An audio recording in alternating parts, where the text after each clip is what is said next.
Watching TV has changed over time. Streaming has become the new norm. That's why Golden State Media Concepts television podcast dives headfirst to the world of cord cutting. Want to be on the loop of what's hot in Netflix? Or if it's not a preference, what about original shows in Hulu? We've got you covered. Join us as we fill in the blank and talk about movies to stream and what show you should be binging. This is the Golden State Media Concepts television podcast.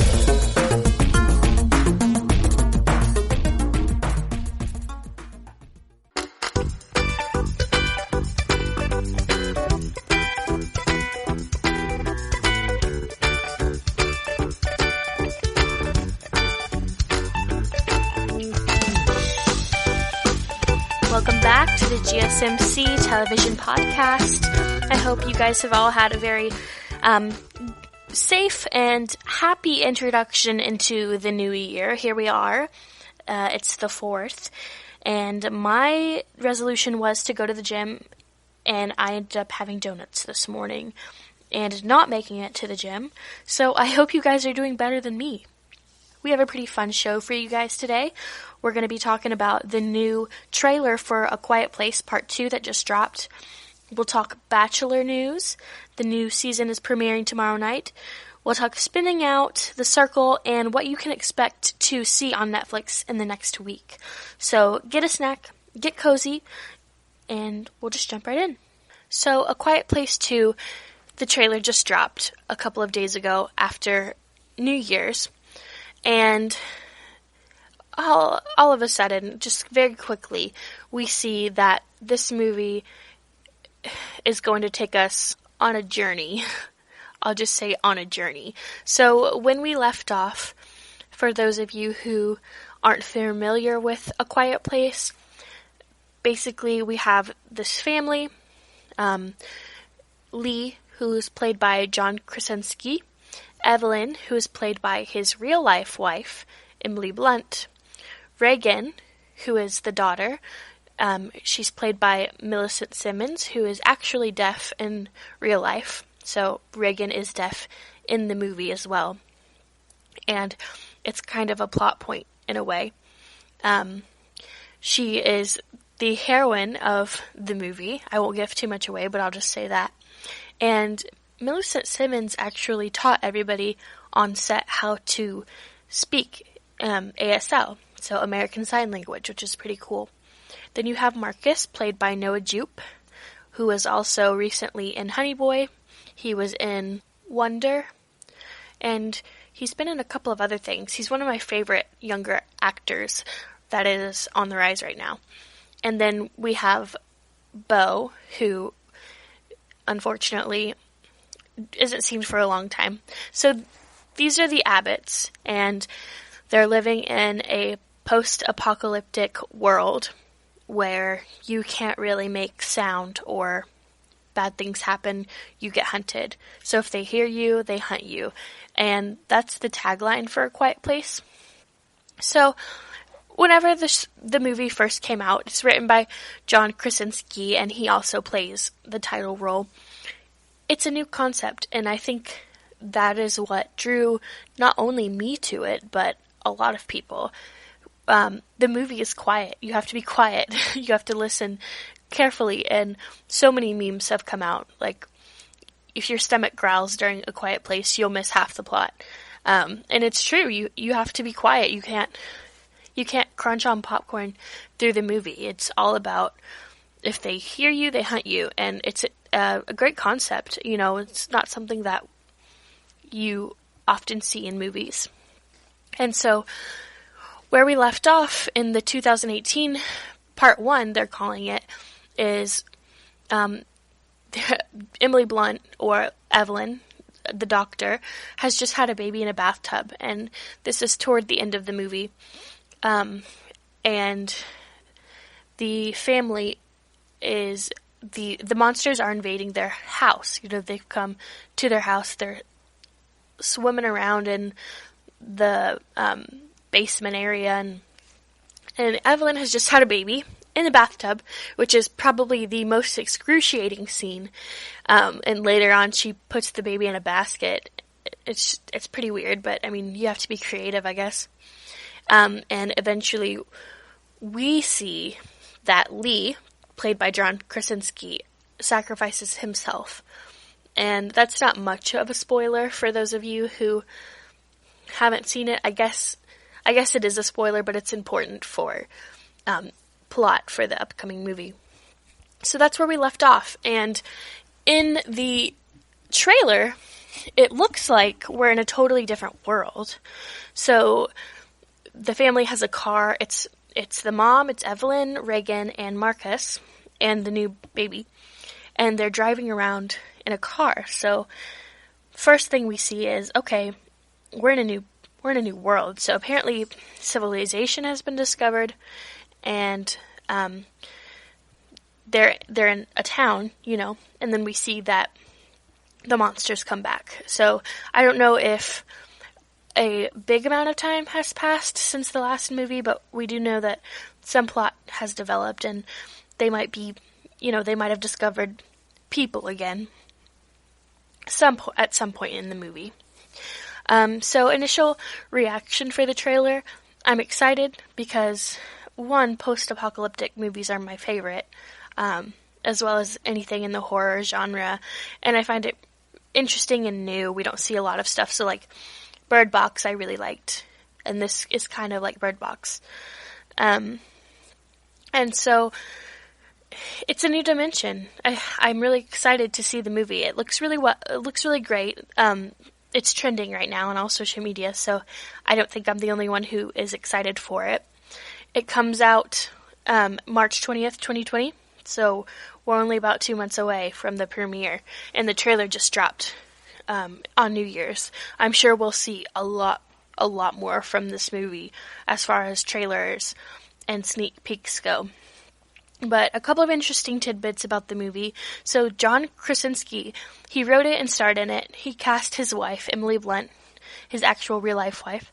And the reason he wrote this and was so interested in playing the character he did was because whenever he wrote it, he had just had a kid, and he was, inspired by that. And he identified with Lee because he really wanted to protect his family. And that's how A Quiet Place was born. So watch out for that. A Quiet Place Part 2 is coming. And their last name is Abbott. For those of you who didn't know, I didn't know their names until looking up the trailer and seeing when it was coming out, and that just happened to be a tidbit in the cast and crew. So all of their names, I don't think I even noticed in the first movie that they had names because it's so quiet, they just don't speak. And for a movie that is out of the box like this, it is done extremely well. It's not cheap. The plot points are deep in their anchoring, and the movie has garnered success from critics and audiences alike, and I think that A Quiet Place 2 is going to be one of those movies that we're really watching for. So, A Quiet Place 2, March 2020, March 20th, 2020. It'll be out in theaters, and I'm so excited. So when we come back, we're going to be talking about Peter Weber and the Bachelor news drama. So Peter's back, Pilot Pete is back, and the Bachelor premieres tomorrow night. So we're going to be getting into all of this stuff. I'm going to be watching. I am so excited. I don't know why. It's literal trash, but I just can't not watch the main series, Bachelor. Bachelor in Paradise, give or take, but I'm so excited for this one. We'll talk about that. We'll talk about Hannah B possibly making an appearance. She comes back. And then we'll talk about some other rumors going around the Bachelor Nation. So stay right here with the GSMC TV podcast. We will be right back.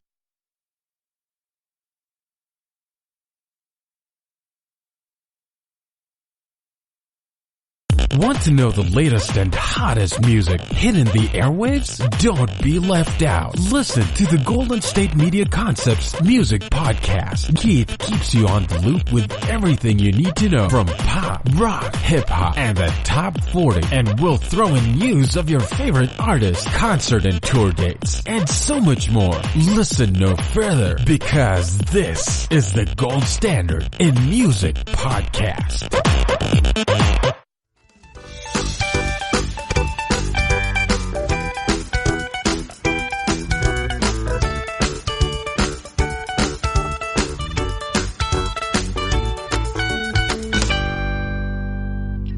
Segment, we talked a little bit about A Quiet Place 2, how it's coming out March 2020, and the trailer looks really promising. I'm super excited for it. Right now, we're going to talk about Peter Weber and all of the Bachelor news. So, The Bachelor is coming back. It is coming back on tomorrow, and I know me and my mom, and I don't know if I can get my boyfriend into it, but me and my mom are huge fans. We've never missed a season. It's trash. It is reality scripted burning trash, but I cannot stop watching it. And I've been watching it since I was probably, 8 or 9. That's terrible for an 8-year-old to watch, but it's so addicting. It's probably why I've had such romanticized ideas of love. Thanks, Mom. But it's so good. Not good. Good and bad. But we're going to talk a little bit more about what to expect. So, Pilot Pete is back, you guys. I'll give a little bit of background for The Bachelor for those of you who don't watch. So, the crazy franchise, The Bachelor, it's not just an American TV show, it's everywhere. They have The Bachelor in different countries and stuff. But I'm going to be talking about the American Bachelor. So, basically, it switches off season to season. There'll be Bachelor, and then there'll be Bachelorette a couple of months later, and it's constantly filming. Like, it's an ongoing series. I don't think they've taken more than a year break of filming in years. We're on, like, the 20-somethingth season, almost the 30th. So, basically, for all intents and purposes, I'll be talking as if it were a bachelor, so a male bachelor. So, you have a bachelor. Usually, he's taken from a previous season, and it's one man and 30 women. I'll just say 30, arbitrary number. Usually, it's something from 20 to 30. I know, right? It's terrible. But, so, and you have all of these women trying to vie for his love. And the series, it goes through, like, all of the women go on group dates, single dates, double dates, and stuff like that. And eventually they're eliminated and stuff. So much drama, so much spice. America cannot stop watching it. So the latest season is a dude named Peter Weber. And he has won the hearts of America by being sweet. He's a pilot. He flies for Delta Airlines. Down-to-earth guy, or so we think. You never really know who people truly are when the cameras are off. And so this is our season. We're following Pilot Peter Weber, and he gained his notoriety from Hannah Brown's season. So about last year, about this time, The Bachelor premiered, and Hannah Brown, she's from Alabama, and Peter was one of the contestants on that season. He was third runner-up and was eliminated. Everybody thinks that, Hannah and Peter should have ended up together, but if you haven't heard anything about The Bachelor, the windmill is something that comes up so often. The Bachelor will hold on to anything. So, we're talking, back when The Bachelor had a virgin bachelor, we'd heard for months. So that was Colton. The Bachelor before Hannah was Colton, and Hannah was on Colton's season. And so from Colton's season, Hannah became the Bachelorette, and from Hannah's season, Peter became the Bachelorette. So Hannah and Peter got down in a windmill, and that is what, people cannot stop talking about because sexuality is just preyed upon in America. And that's Peter, He was third runner-up. He was the next Bachelor. They announced it on Bachelor in Paradise. And, there's controversy surrounding what's going on. All the spoilers are coming out because it's coming on tomorrow. And now Reality Steve, which is this, this guy who just follows The Bachelor and reality TV shows so intensely, has released all the spoilers, released what his predictions are. And there is a lot of controversy surrounding this season. People are saying spoilers aren't possible. And so it's kind of getting my mind going, like how can there not be a spoiler? Does he not end up with anybody? Does he end up, is it live? Like, does the season not air out? Like, is it going to be a live thing? Does Hannah B come back? Does he end up with Hannah B? So apparently Hannah does come back, and there was a clip released of her and Peter from Peter's season, and Hannah was crying, and her mascara was all smeared, and she looked a hot mess. But basically, she was saying, "I don't know if I can do this, Peter." And Peter was saying, whenever I look at her, I just don't want to stop looking at her. And I know, deep, right? Not much to go on there, but so we know for sure that Hannah's coming back. To what extent? Was it a gimmick? We don't know. Rumors are going around that Peter doesn't really choose anyone, and that's kind of the Bachelor shtick. Season after season, Chris Harrison says, "This is the best, most dramatic and shocking season ever." But it's like the same old thing, it's drama and your run-of-the-mill reality, but nothing is really different. This season is different, they say. It's different. We're just gonna have to, I guess, sit tight and figure out how. It would be obvious if they ended up together. So, and The Bachelor is famous for pulling these gimmicks, doing things for ratings and views. But seeing that Hannah Brown actually did go back, I'm sure is going to pull a lot of viewers to watch. And for me, specifically, just me, I think, he needs all the help he can get. A lot of people like him, and I don't really understand what the drive is behind liking Peter. People say, "Oh, he's this all-American boy, he's innocent, he's sweet." The dude is not that cute. There's not much drive there. He's average looking at best. He moved in with a woman a month before filming Hannah B's season. There's just not much drive there for me right now. I don't see much in him. I kind of think he's skeezy, like most of the people on reality TV. I think he's just doing it for clout or notoriety. For those of you who don't know what clout is, basically it's notoriety, views, ratings, stuff like that. And I was looking him up and figuring out who he was, and he was on TV. He was on a soap opera when he was younger. So, that says a lot about a person. He's said after his season finished wrapping that he's gone back to piloting, which is what he did for the longest time. He's a pilot. That's his first love. And that he's not going to be an Instagram influencer and stuff. But the dude was on TV when he was younger. He's obviously in the world of entertainment for a reason. And he grew up in California.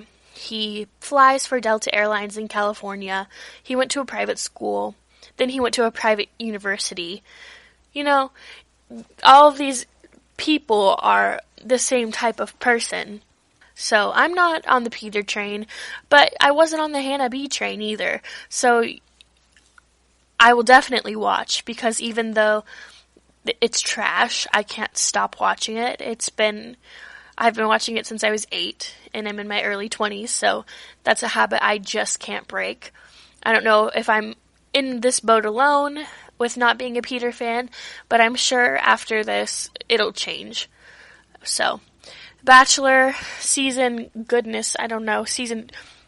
20 million premieres tomorrow on ABC, and it's 3 hours long. I got stuff to do. 3 hours long. But I'll make time for it, because I'm trash. I'm not trash. It's trash. It's burning hot garbage, but I love it. Anyways, when we come back, we'll be talking about spinning out. I said that kind of funny. Spinning out. I need to take a class in dialects, or I need a speech therapy class. I mumble a lot. We'll be talking about Spinning Out, the new figure skating drama on Netflix. Stay right here with the GSMC TV podcast. We'll be right back.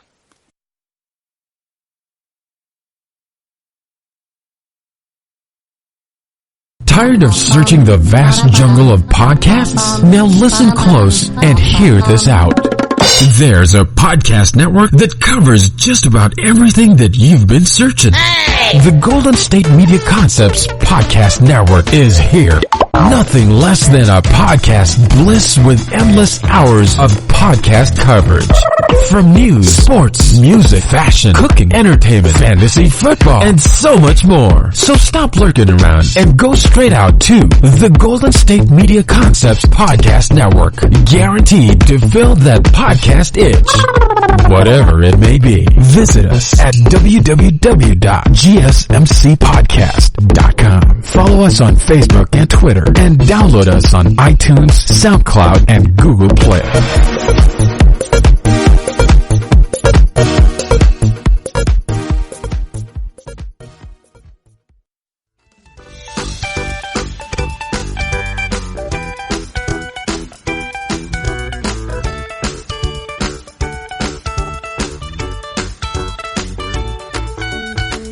Dude.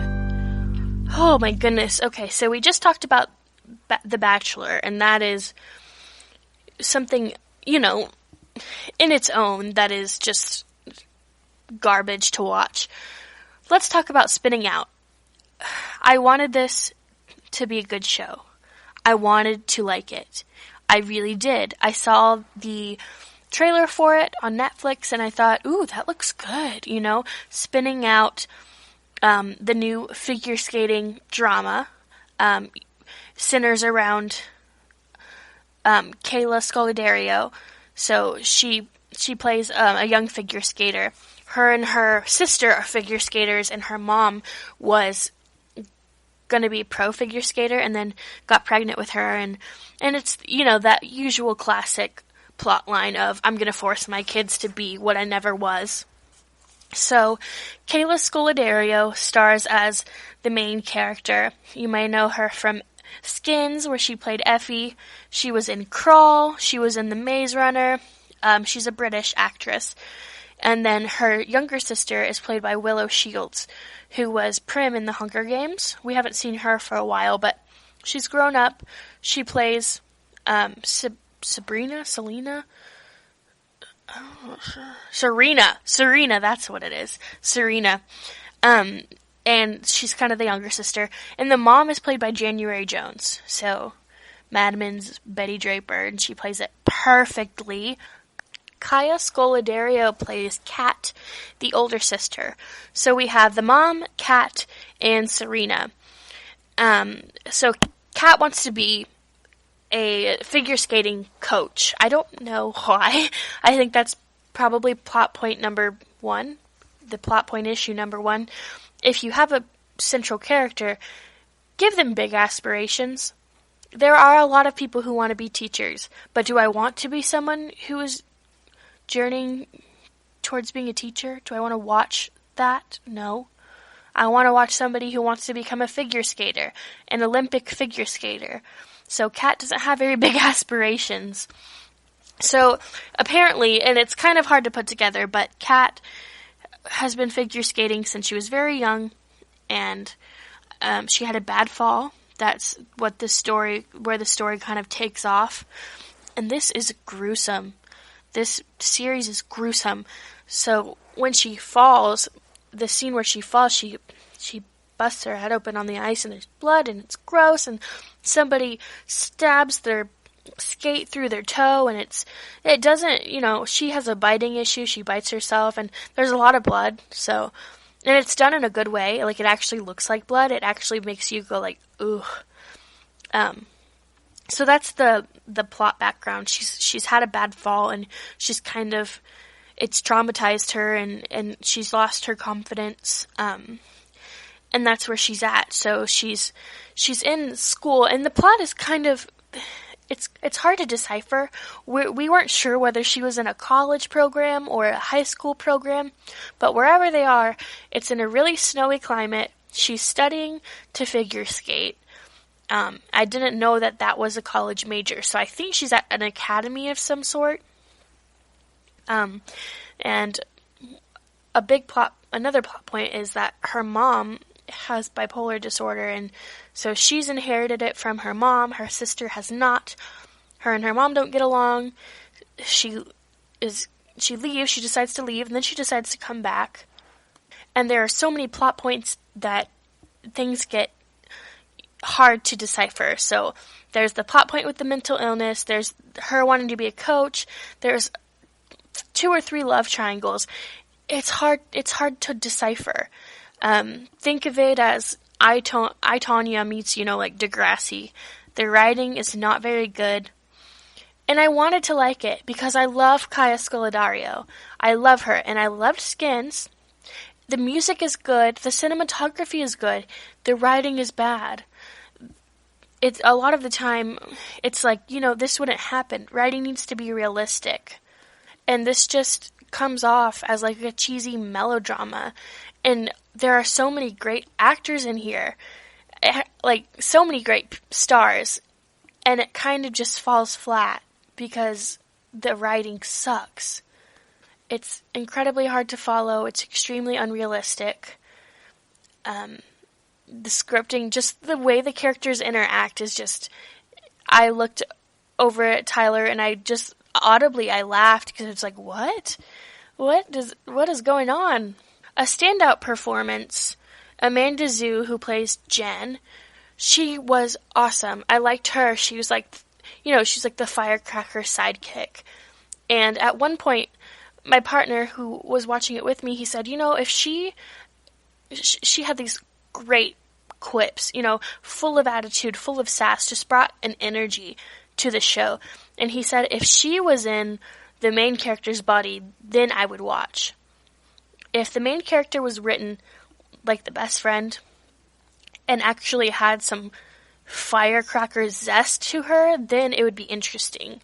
And I mean, he's right, because the main character, Kat, she kind of just falls short. She has these issues with her mom, but at the same time, she's not forgivable in a sense where you want to root for her. It's just, she complains a lot, and she's, quarrelsome. It's like she's always looking to start a fight. That's what I got from it. Overall, is it bingeable? Yes.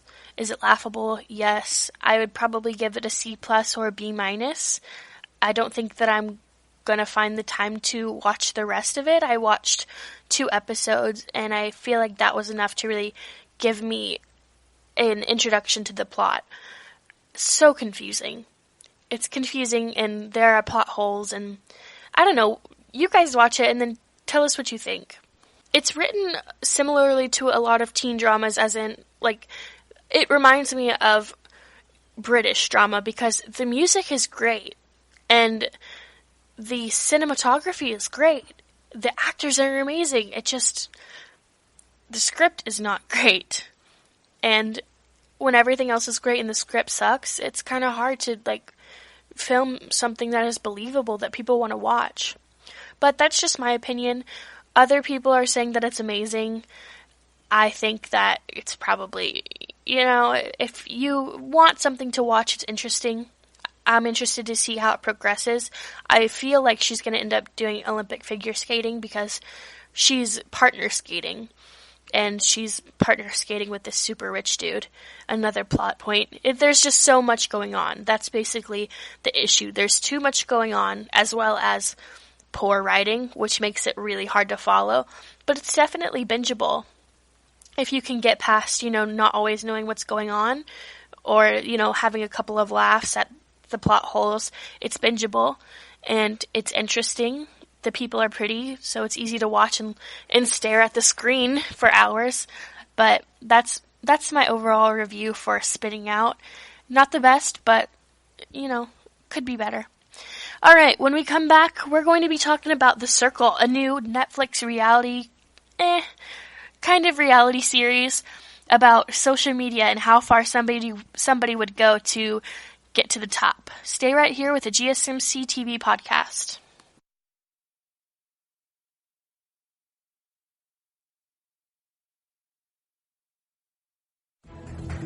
Want to find out what movies to go see? Then check out the GSMC Movie Podcast. It's your ticket to the latest movies, whether it's a new blockbuster event, romantic, comedy, or action flick. This show has got it all covered. They talk some what to go see now. Don't bother. What's hot on Netflix and everything in between. That's gsmcpodcast.com/movie-podcast. When it's all about the movies, it has to be this new show. Don't forget to like them on Facebook and follow them on Twitter. Visit gsmcpodcast.com for more info.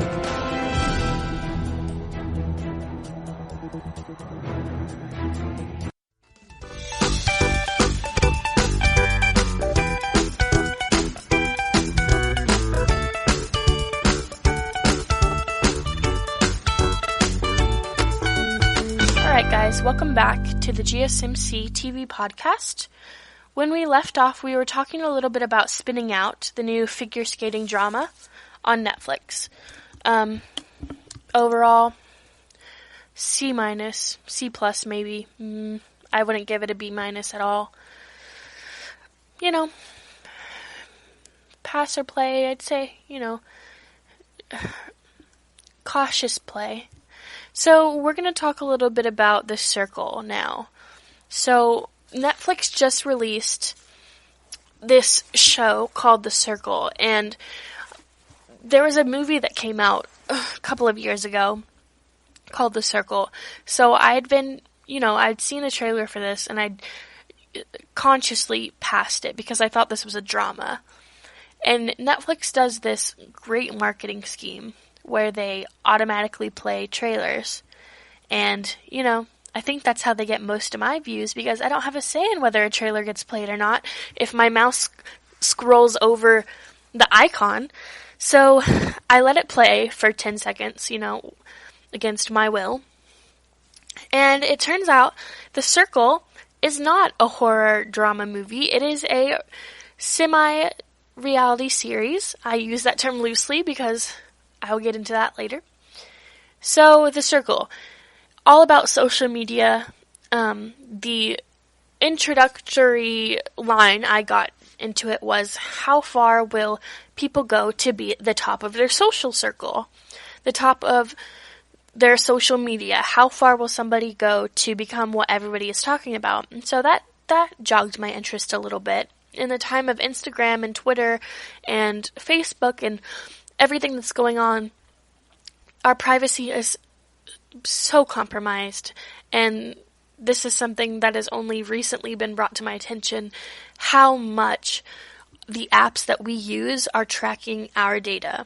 And if I mysteriously go missing, or, if the Wednesday cast doesn't get put up, or, then the government's got me. But something that I'm really realizing is that everything that we do, everything we click on, every picture we post, every video we interact with, that data is being tracked and sold to other companies so that they can market towards us and make revenue and suggest to us brands that we should use. And it's just all one big cluster duck of social privacy invasion, and it's really scary if you think about everything we do is sold so that people can make revenue off of what they think we want.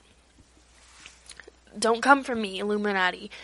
If I'm not here on Wednesday, you know why. It's because I'm spitting straight facts. So the circle is not that in-depth. Basically, it's not about privacy or anything. It's basically these people, they really play on the premise of social media and how you never really know who's behind the screen. So there are 4 people who are put in an apartment. Everybody has their own apartment, and it's in the same cluster.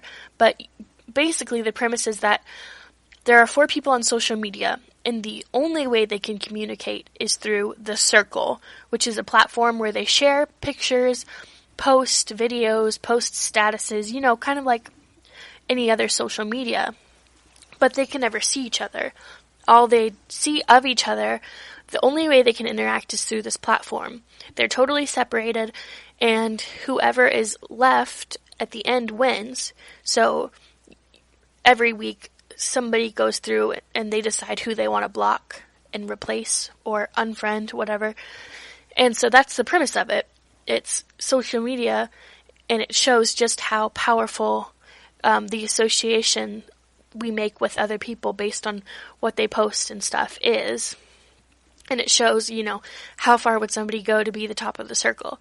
And so you have your basic tropes of the people that you meet, I guess. The people we're introduced to, there were 4 people. The Robert De Niro kind of Jersey Shore gym rat guy, fake tan, slicked back hair, Italian, that kind of person. Like, think of Jersey Shore, the Jersey Shore guys, and that's this person. Then we had this sweet Southern girl. The first person's name was Joe. That was Joe. Then we have this sweet Southern girl. I'm not sure what her name was, but she was blonde, and she was sweet. She was a swimsuit model, but she didn't want to show her photos because she didn't want the girls to hate her and cast her out. And she's on the circle so that she shows there's more to a swimsuit model than just bimbo airheadedness or whatever. That's what her goal was. And then we had the classic funny, sassy gay who was, he said, I'm just going to be myself. That's how most people gain a big following on social media, because if you're not yourself, the computer will not hide that, I guess, whatever that means. I don't think that's true, because a lot of the reason depression and anxiety has skyrocketed in the past couple of years is because we are constantly bombarded with what life should look like through social media. So looking through photos of the highlight reel of other people's lives, of course, if my highlight reel doesn't look like that, if my plain life doesn't look like the best of someone else's life, then my confidence suffers, and you can put anyone in my situation. If my life day to day, I'm comparing my day to day life and its happiness, what I do, how satisfied I am, I'm comparing that to somebody's best of reel. So everything people post on social media is the best of. It's the highlights. It's not the ugly moments. It's the moments they want to show. And what happens is we as people, we compare our whole lives, good and bad, to somebody's best of. And that's why anxiety and depression and things have become, the rates have skyrocketed in the past couple of years since the iPhone, since Instagram, since Facebook, because we're comparing ourselves to everybody else, and we live in this culture of, what should it look like? Should my life should look like everybody else's. It doesn't. What's wrong with my life? And so the funny gay, the classic trope of the funny gay says, just be yourself because the computer will be able to tell. No, the computer cannot tell.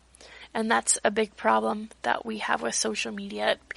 Other people cannot tell when we are lying. You know, this is our best of reel. We want everybody to see our best of. And then finally we have this dude, which I thought was totally funny. So initially it's presented as this girl, and she's saying, you know, I'm pretty, I'm cute. I'm gonna get everybody to like me because I'm cute. Basically, it was that she was confident and stuff, and then she said, but I have one secret. And in my head, I went, I'm a man, and that's what happened. It cut to this dude. He said, I'm a man, and so basically, her boyfriend is actually the contestant, but he's posting pictures of her. It's like this gag, you know, they're hitting all of the tropes of, like, you know, the different people and then the different things you could run into. It's clearly scripted. It's a very thought out reality show. It's scripted, obviously, but, so it's kind of cringy. Bingeable, definitely. Bingeable rating, B+. Content rating, I'd say D. If you watch a lot of TV, you're going to be able to pick up on the corniness and the cheesiness and the fact that it's obviously not a genuine reality show. But if you are able to think critically and think deeply, you can see, you know, maybe the creators and producers are using this as like a metaphor that we can't always trust social media. Probably not. They probably just did it for views. But I don't know. The Circle, bingeable, watch it for fun, but you probably won't take anything major from it. It's written too cheesy to really take a lot of, you know, seriousness from it, but it's definitely interesting. It's bingeable, and it's something you can watch to pass the time. If you're a fan of, you know, Big Brother, Survivor, Jersey Shore, all of those kind of reality series, it's kind of like a big Jersey Shore, Big Brother mixed into one, but with really bad writing. So that's The Circle. Pass or play, you know, probably in the middle, more towards pass. Cautious play, another cautious play. I'm not trying to review shows I hate. I'm not trying to tell you guys about shows I hate, but I didn't hit a real gold mine this week. So that was The Circle. When we come back, we'll be talking about what has hit Netflix this week. So we'll talk a little bit about The Bling Ring with Emma Watson. And then Get Him to the Greek is also on Netflix, so we'll talk a little bit about that when we come back with the GSMC TV podcast. Stay right here.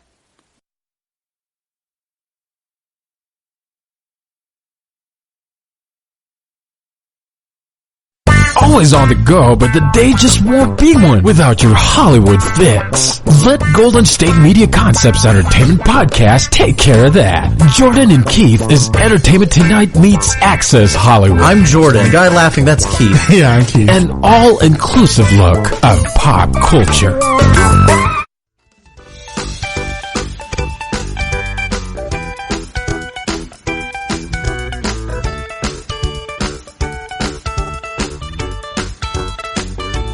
Alright, so we've covered a lot this show. We've covered A Quiet Place, which was good. We've covered The Circle, which was, we've covered Spinning Out, and the new Bachelor drama series premiere, whatever, that is happening tomorrow night.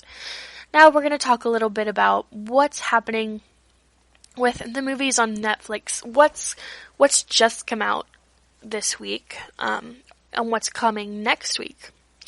So, Netflix is really good with changing out their content, which, you know, now that Disney Plus has given them a run for their money, they're gonna have to, they're gonna have to step it up. Although, since people are canceling their Disney Plus, I'm not sure how true that is now. I think Netflix has kind of been able to, take a breather. But they rotate their content pretty well, which seeing as they're one of the number one most streamed platforms for TV and movies, they're going to have to do that because their viewers probably go in two modes, watch Netflix once a week or binge everything every day. So coming next week, more Emma Watson juiciness, The Bling Ring, which I'm so excited for. So The Bling Ring is coming to Netflix next week, and The Bling Ring is basically a movie about people in LA, these, those rich kids of LA that get everything they want. It's interesting because the type. They are the spoiled girls. They're rich valley girls, and they're fascinated with celebrities because they live in close proximity. They can almost be that. So it's like this thirst. It's like this hunger for wanting to be famous. So The Bling Ring is basically about this group of friends who live in California. They're already wealthy. They're already well off. They're valley girls. They're your basic tone deaf, morality lacking, it's not a good character. I don't know quite the word I'm trying to say. It's that kind of, bottle blonde, tone deaf Hollywood, just like nothing's in her head. That kind of girl. And it's a group of those kids, and what they do is they break into wealthy people's houses. So Paris Hilton, Lindsay Lohan, the A-listers. And basically this movie it's like kind of a confessional style. So it jumps back and forth between the events happening and a couple of different subplots, and then afterwards these kind of interviews of why they did it, what the motives were, and something that is said during this movie that I think tips off why the movie was made, because it's directed by Sofia Coppola. Like, she directed The Virgin Suicides. It was not made to be tone deaf. It was definitely made to get a message across. And this was originally a book, so it wasn't even an original. But in the movie, after everything happened, one of the girls is being questioned, and the officer is saying, "You broke into the house of Lindsay Lohan?" And she said, "Yeah."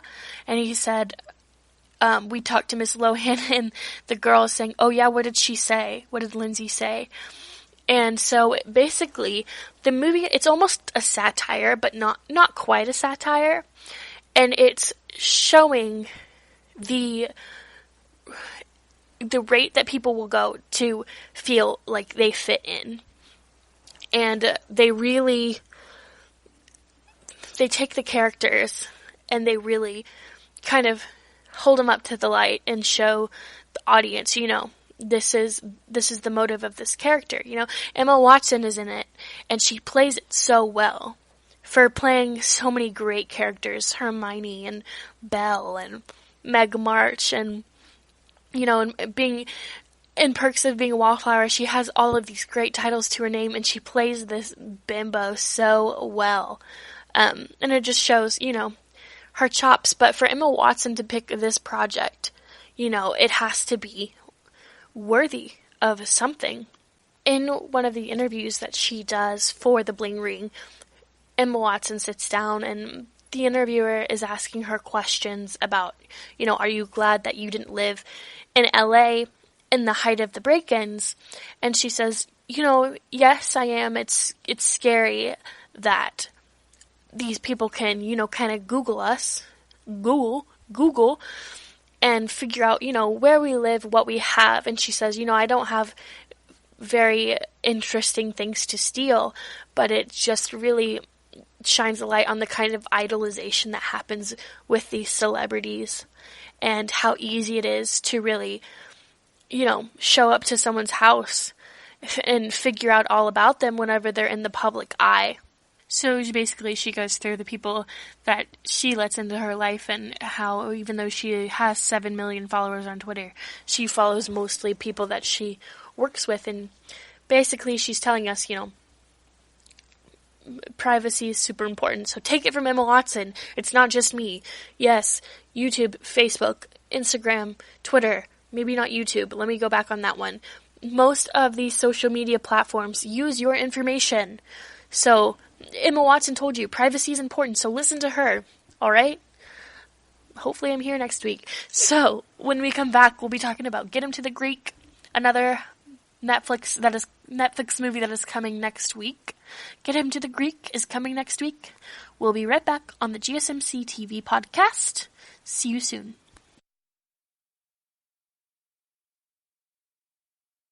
Are you tired of the same old news? Are you sick of the seemingly endless political spin and negativity? The GSMC America Still Beautiful podcast is a weekly news podcast covering all the top positive and uplifting news stories.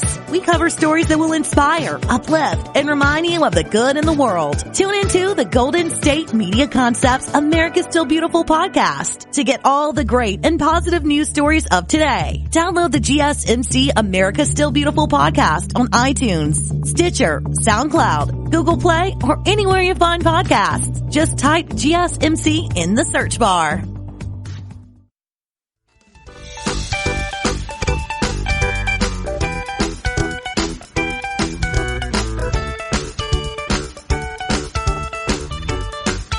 Alright guys, welcome back to the GSMC TV podcast. We're going to be talking Get Him to the Greek. We've talked a little bit about series to watch on Netflix. We talked a little bit about the Bling Ring on the last segment. Sofia Coppola coming next week to Netflix. Love that movie. And now we're going to talk about the Get Him to the Greek to finish up this segment. So another video or another movie from Universal that is being put on Netflix next week. Get Him to the Greek, starring Jonah Hill and Russell Brand, two very unlikely to work together actors. Russell Brand we haven't heard from at all. Since he split from Katy Perry, I have not seen him in anything. Jonah Hill, different. After this, this was in 2010. After this movie, I think is whenever he really picked up, because he had a couple of small movies, Superbad, if I remember correctly, and then a couple of other ones in this one, and then he did the 21 Jump Street series, and he just kind of took off. So this is a summary. An ambitious executive at a record company, Aaron Green, so that's Jonah Hill. So they're doing Roundtable, and P. Diddy is his, branch manager. So they're going Roundtable, and he pitches an assignment to get Russell Brand, the legendary British rock star, to do a show at LA's Greek Theater. So he eventually gets put on the job. He has to escort Aldous Snow, that's Russell Brand's name, to LA's Greek Theater on a comeback concert tour. And that's what the name Get Him to the Greek is. So the rock star, played by Russell Brand, Snow, has a different kind of idea of how things are going to work. So when he learns that his true love, played by Rose Byrne, is in California, the rocker vows to win her back before starting the tour, forcing Aaron to pull out all the stops to get Snow on stage in time. So all of the craziness that you could imagine from having Russell Brand and Jonah Hill on the screen together. A classic comedy, pretty good on ratings as far as, a comedy would go. 86% in favor, and it's like a music comedy. We're coming up on 10 years. It's 10-year birthday. So, it's directed by Nicholas Stoller, and based on characters by Jason Segel. So another Freaks and Geeks face. So Get Him to the Greek is written by Nick Stoller and Jason Segel, and they also wrote Forgetting Sarah Marshall. So, in Forgetting Sarah Marshall, all of the stars in Get Him to the Greek were a part of that. And essentially, Jason Segel is the main character. He plays a TV writer who features his girlfriend in the show. So his girlfriend is played by Kristen Bell, and they break up after 5 years. And to kind of feel better, he goes off to Hawaii, where he runs into his girlfriend with her new boyfriend, and he's played by Russell Brand. So, it's, all the same faces, all the same producers. Bill Hader's in it, Jonah Hill, Mila Kunis is in it, and early Mila Kunis. Good names, so Get Him to the Greek is kind of the follow-up to that. So if you want 2 movies to watch, actually watch Forgetting Sarah Marshall first if you like Jason Segel, and then Get Him to the Greek if you like Jonah Hill. Both good comedies, mindless, I'd say, depending on, for a comedy, I'd say maybe B-. If you like Superbad and, Knocked Up and Hot Tub Time Machine and silly comedies like that, then you'd probably like this movie. Alright guys, I think that's about all I got for you. As always, like, comment, and subscribe. Follow our Twitter, follow our Instagram, follow our Facebook. We'll always be producing content for you guys. And leave us a DM. Tell us what you want us to watch. As always, I hope you guys have a safe and happy time. I'll see you next cast. Have a good night. You've been listening to the Golden State Media Concepts Television Podcast, part of the Golden State Media Concepts Podcast Network. You can find this show and others like it at www.gsmcpodcast.com. Download our podcast on iTunes, Stitcher, SoundCloud, and Google Play. Just type in GSMC to find all the shows from the Golden State Media Concepts Podcast Network, from movies to music, from sports to entertainment, and even weird news. You can also follow us on Twitter and on Facebook. Thank you, and we hope you have enjoyed today's program.